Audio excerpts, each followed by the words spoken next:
I've dripped sweat in people's eyes, mouths. I've ate their beard hair. Like, you're up close, personal. Like, it can be very uncomfortable.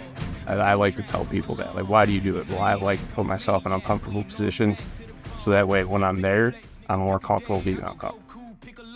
There's plenty of days where I don't want to come here at 6 o'clock at night, trying to rest for the next day, or I got a couple more hours before I got to go to work, and I'm just like, you know what? I don't want to be here. My wife tells me, hey, don't be lazy. Get your ass in there and get it done. I show up, and I'm still like half awake. I just want to do this. Then I see my classmates. You got people depending on you.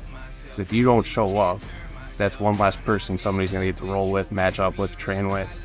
And so that motivates you to get here. And then once you start doing your warm-ups and you're starting to get that little sweat going, and you're like, okay, I'm over this lethargic, tired mode. And it's a trigger for your body it's game time. Let's get this done. And then when you're done, you just feel accomplished. If I were to get one of my buddies to come in here, they come, I just can't do it. I'd probably tell them I'm going to come pick them up. Be like, hey, we're going to go to class together. We're going to roll together. I'm not going to just throw you to the wall. It's a family in here. All right, so come check us out at Caliber Martial Arts up here at Lake Geneva, 901 Maxwell Street. You got Derek and Buckles up here for instructors that teach you everything you need to know, make you feel comfortable as ever.